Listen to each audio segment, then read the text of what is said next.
Second of the limitation act, limitation of A suits appeal and application. ठीक आहे, आता part second कशासाठी बोलतोय, लिमिटेशन कशासाठी देतोय, सूट साठी, अपील साठी आणि अप्लिकेशन साठी. Section 3 bar of limitation. आता बार ऑफ लिमिटेशन म्हटलंय मी की लिमिटेशन वर बार कधी होणार, तर बघूया.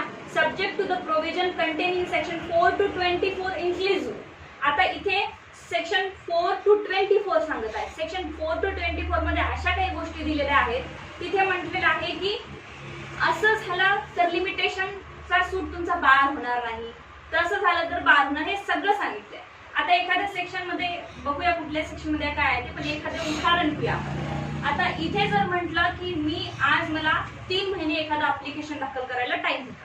मी 3 महिन्यात ऍप्लिकेशन तयार केलं, सगळं काय तयार केलं, पण ज्या दिवशी माझे 3 महिन्याचा टाइम संपणार होता लिमिटेशनचा, त्या दिवशी होता संडे किंवा शिवजयंती किंवा काहीतरी होतं आणि कोर्ट बंद होतं किंवा कोर्टातच काहीतरी बंद होता.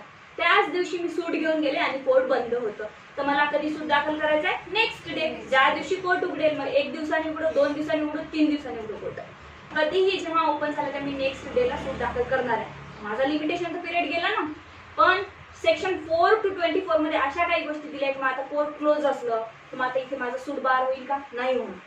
ठीक आहे की नाही. तर अशा गोष्टी सांगताय. सेक्शन 4 to 24 मध्ये असे काही अडचणी आल्या, कोणाची डिसॅबिलिटी झाली, कोणी मायनर झालं, मध्ये कोणाचा ऍक्सिडेंट झाला, अशा गोष्टी सगळ्या जर आल्या तर सेक्शन 4 to 24 मध्ये सांगितलं आणि यांना गृहीत धरून याला व्यवस्थित समजून घेऊन तरच तुमचा सूट बार होईल, अदरवाईज होणार नाही जर लिमिटेशन पार केलं तर तुम्ही. Subject to the provision contained in section 4 to 424 inclusive, every suit instituted, जो काही सूट इन्स्टिट्यूट तुम्ही केलाय, अपील प्रिपेअर्ड केलेली आहे and application made after the prescribed period shall be dismissed. आता इथे लिमिटेशन पिरियड म्हटलं नाही, after the prescribed period shall be dismissed म्हटलंय. कारण जेव्हा मी लिमिटेशन पिरियड मध्ये दाखल करायला गेले तर तेव्हा कोर्ट क्लोज झालं होतं. ज्या दिवशी कोर्ट क्लोज झालं त्याच्या 2-3 दिवसानंतर मी जात असेल नेक्स्ट डेला माझा प्रिस्क्राइब्ड पिरियड सुरू होतो. कळलं का तुम्हाला. मग आता ह्या प्रिस्क्राइब्ड पिरियड नंतरही मी 2-3 दिवस होऊन गेले कोर्ट उघडून, पण मी तरीही सूट टाकत नाही तर शॅल बी डिसमिस्ड. कळलं का तुम्हाला. आता तुम्ही रिझन देऊ शकता, त्या मागच्या संडेला आलो होतो, कोर्ट बंद होतं, मग आता संडे होऊन तर 8 दिवस झाले. ठीक आहे की नाही. आता तुमचा सूट शॅल बी डिसमिस्ड होईल. It is a mandatory section आहे. ठीक आहे की नाही. तर shall be dismissed after the prescribed period is over. ठीक आहे. Although limitation has not been set up as a defense. आता इथे काय म्हटलंय बघा, लिमिटेशन ऍक्ट मध्ये खूपच कमी शब्दात दिलेलं आहे. इथे म्हटलं आहे although limitation has not been set up as a defense. मग डिपेंडंटली तुमच्या अगेन्स्ट लिमिटेशन नाही जरी घेतलं तरी काही हरकत नाही. प्रिस्क्राइब्ड पिरियड जर तुम्ही पार केला तर कोर्टाच्या ओन मोशनवर तुमचा जो काही दावा आहे, सूट आहे, तो डिसमिस करू शकतो.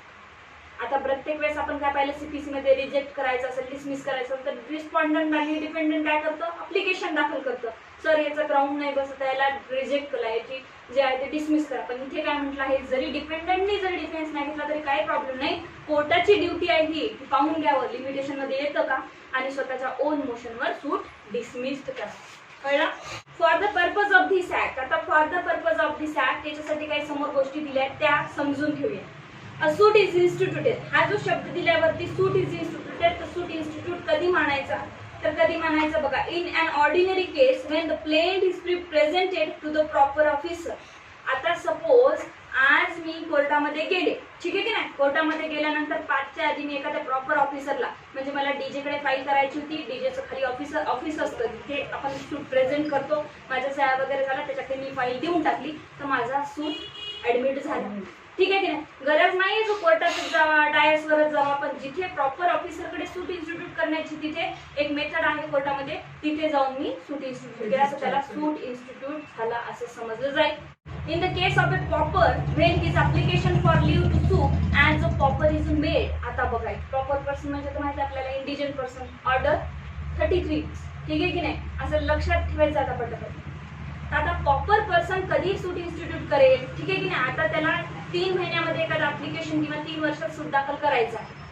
तो पहिले काय करेल, एक ऍप्लिकेशन दाखल करेल. कशासाठी, की मी प्रॉपर पर्सन आहे की नाही. पहिले तर मला गरीब म्हणून डिक्लेअर करा, इंडिजन म्हणून डिक्लेअर करा. तर ज्या दिवशी तो ऍप्लिकेशन दाखल करणार आहे की मला इंडिजन म्हणून डिक्लेअर करा, त्याच दिवशी त्यांनी बेसिक जो सूट होता तोच दाखल केला असं समजलं जाईल.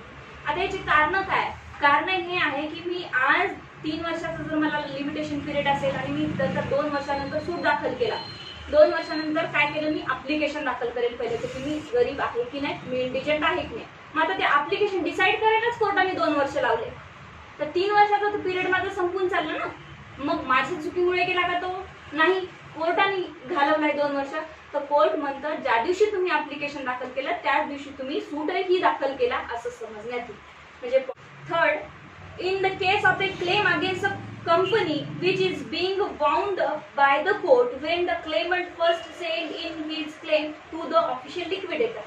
आता बघा, जेव्हाही कुठली कंपनी वाउंड अप होते म्हणजे काय, संपुष्टात येण्याच्या मार्गावर आहे कंपनी तुमची, आणि मी त्या कंपनीमध्ये पैसे इन्व्हेस्ट केले आहे, माधवीने केलेले आहे, शिवानी केले आहे, सगळ्यांनी आपण पैसे इन्व्हेस्ट केले, मला तर माझे पैसे मागावे लागेल. मग अशा प्रकारे काय होतं, कंपनी ऍक्ट नुसार तिथे एक ऑफिशियल लिक्विडेटर अपॉइंट केलेला असतो कोर्टाने म्हणा, किंवा त्याचं ऑफिशियल लिक्विडेटर असेल. तर ज्या दिवशी मी कोर्टात सरळ न जाता, मला पहिले तर तुम्हाला मागावं लागेल ना एक नोटीस देऊन की माझे पैसे परत करा, म्हणजे त्या कंपनीच्या ऑफिशियल लिक्विडेटरला ज्या दिवशी मी क्लेम करतेय पैशाचा आणि क्लेमचं एक अप्लिकेशन देते आहे, तर त्याच दिवशी मी कोर्टात सुद्धा सूट दाखल केला असं मानलं आहे. म्हणजे काय, आज जर माझे त्यांनी पैसे बुडवले आणि इथून 1-2-3 महिन्यानंतर मी त्याच्या ऑफिशियल लिक्विडेटरला काय केला, क्लेम केला की माझे पैसे परत द्या म्हणून, आणि त्यांनी दिले नाही, कळलं का, त्यांनी पैसे दिले नाही तर काय करणार तुम्ही, आता कोर्टात जाणार. मग कोर्टात जायला तर तुमचं लिमिटेशन संपलंय.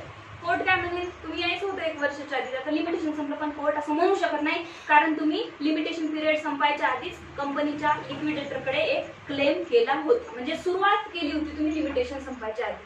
ठीक आहे, तर इथे स्टार्टिंगला आपल्याला कंपनीचं जर असेल तर त्याच्या ऑफिशियल लिक्विडेटरकडे तुम्हाला द्यावं लागेल. बी मध्ये आता any claim by way of set off or a counter claim shall be treated as a separate suit and shall be deemed to have been instituted. आता आपण सेटअपही बघितलाय, काउंटर क्लेम बघितला, आणि त्याच्यात हेही बघितलंय की सेटअप आणि काउंटर क्लेमला एक सेपरेट सूट माना, आणि ज्या दिवशी इन्स्टिट्यूट केला त्याचं तिथून लिमिटेशन पिरियड सुरू होणार आहे असंही माना. तर आता सेपरेटली खाली काय दिले ते बघू. सेटअपलाही एक सेपरेट सूट माना, का, कारण जरी मेन सूट संपला तरी सेटअप आणि काउंटर क्लेम सुरू राहिलं. ठीक आहे, आता पुढे या, काय म्हटलं आहे, in the case of set off specifically दिले, in the case of set off on the same date as the suit in which the date of on the which the set off is pleaded. आता इथे काय म्हटलेलं आहे, ज्या दिवशी तुम्ही main सूट दाखल केला, प्लेंटिफनी सूट दाखल केला, प्लेंटिफलाच काय करायचंय, सेटअप दाखल करायचंय. एक तर प्लेंटिफ क्लेम सोबतच सेटअप दाखल करेल, नाही 1-2 महिन्यानंतर सेटअप दाखल करेल. तर सेटअप ज्या दिवशी सूट दाखल केला त्याच दिवशी मानण्यात येईल की सेटअपलाही तेच डेट पडेल आणि त्याच दिवशी तुम्ही सेटअप दाखल केला असं मानण्यात येईल. ठीक आहे, आता काउंटर क्लेम साठी मात्र थोडं वेगळं दिलं आहे. काय, in the case of counter claim on the date on which the counter claim is made in a court. पण सेटअपला तर ती डेट येणार आहे कोणाची, प्लेंटिफच्या प्लेंटची. ठीक आहे, पण काउंटर क्लेमला नाही येणार आहे. ज्या दिवशी काउंटर क्लेम तुम्ही दाखल करणार, काउंटर क्लेमला ज्या दिवशी दाखल केलं कोर्टामध्ये तीच डेट काउंटर क्लेमवर पडणार आहे. म्हणजे WH ची आणि काउंटर क्लेमची काय राहणार आहे, थोडीफार डेट वेगळी राहणार. कळलं. पुढे या, an application by notice of a motion in a high court is made when the application is presented to the proper officer of that court. आता ऍप्लिकेशन सेमच आहे, कोर्टामध्ये कुठलीही नोटीस द्यायची आपल्याला किंवा नोटीस पाठवा म्हणून ऍप्लिकेशन द्यायचं कुठं, हायकोर्टामध्ये.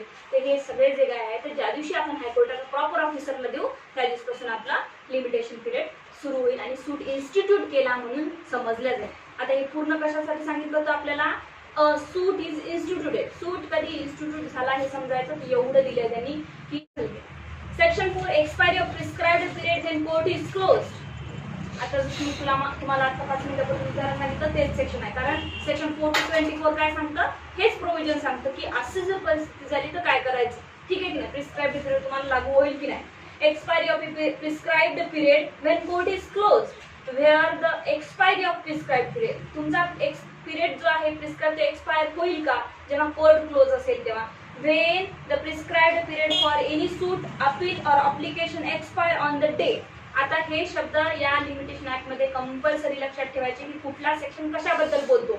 सेक्शन 3 कशाबद्दल बोलतो, सूट, अपील अँड ऍप्लिकेशन. सेक्शन 4 कशाबद्दल बोलतो, सूट, अपील और ऍप्लिकेशन, तीनच बद्दल बोलतो. हे सूट, अपील आणि ऍप्लिकेशनचं जेव्हा एक्सपायर होतं limitation period, prescribed period on the day, ज्या दिवशी कोर्ट इज क्लोज, आपण घेऊन गेलो सूट, कोर्ट क्लोज होतं त्या दिवशी, काहीतरी मोर्चा निघाला किंवा काही असो, कोर्ट बंद होतं. The suit, appeal or application may be instituted, prepared or made on the date when the court reopens. ज्या दिवशी कोर्ट रिओपन होईल म्हणजे 1 दिवसानंतर किंवा 8 दिवसानंतर, तर त्या दिवशी जाऊन आपण सूट दाखल करू शकतो.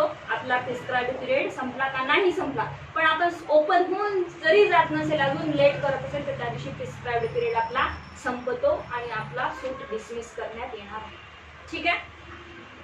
A court shall be deemed to be closed on any day within the meaning of this section if during any part of its normal working hour it remain closed on the day. मात्र इथे म्हटलं आहे normal working hour काय असतं, संडेला बंद असतं किंवा मग असं काही दुसरे कारण असेल तर त्या दिवशी बंद आहे असं समजावं. ठीक आहे. नॉर्मल वर्किंग आवर काय आहे कोर्टाचा, सकाळी 10, 11:30 ते 5 वाजेपर्यंत. आता येऊया section 5 extension of prescribed period in certain cases. आता इथे काय म्हणतात, extension of prescribed period in certain cases. काही केसेस मध्ये पिरियड एक्सटेंड करता येतो का हे सांगत आहे. त्यालाच म्हणतो आपण section 5 of the limitation of condonation of डिलेचं अप्लिकेशन. म्हणजे आता कशातच बसत नाही, मग कोर्टाला एक अप्लिकेशन करा की सर हे रिझन्स होते, सूट नाही दाखल करू शकलो, तुम्ही काय करा, मला मी लेट कधी होऊ शकते. खालच्या कोर्टाने जजमेंट दिलं, मला अपील दाखल करायचे 90 दिवसामध्ये. मी 90 दिवसामध्ये अपील का दाखल केली नाही याचे रिझन्स मला कोणाला द्यावं लागणार आहे, हायकोर्टाला. एक काय सांगितलं आहे, extension of prescribed period in certain cases any appeal और एनी अप्लिकेशन. फक्त अपील आणि अप्लिकेशनलाच हा सेक्शन लागू होतो. म्हणजे कोर्टाचं डिस्क्रिप्शन कधी वापरू शकतो मॅडम, जर तुम्हाला कोर्टाचा मनाने जर टाइम वाढून पाहिजे असेल तर अपील आणि अप्लिकेशन मध्ये. Other than an application under any of the provisions of order 21 of the code of the civil procedure 1908 execution of डिक्रीचे अप्लिकेशन सोडून म्हणत आहे. ठीक आहे की नाही. may be admitted after the prescribed period if the appellant or the applicant satisfied the court that he had sufficient cause for not preferring the appeal or making the application within such a period. आता इथे म्हटलं आहे की जो काही period तुम्ही मला दिलाय लिमिटेशन ऍक्टनी, त्या पिरियड मध्ये का मी तुमच्याकडे ऍप्लिकेशन आणि अपील घेऊन येऊ शकलो नाही याचे कोर्टाला रिझन द्यायचे. कोर्टाचं जर सॅटिस्फॅक्शन झालं तर कोर्ट काय करणार आहे, तुम्हाला एक्सटेन्शन करून देणार आहे, अदरवाईज देणार नाही. तुमची ऍप्लिकेशन आणि अपील डिसमिस करेल. तर इथे 2 सूटला लागू होत नाही, सेक्शन 5 कंपल्सरी क्वेश्चन असतो, सूटला लागू होत नाही आणि ऑर्डर एक्झिक्यूट म्हणजेच काय हो, एक्झिक्युशन ऑफ डिक्रीला लागू होत नाही.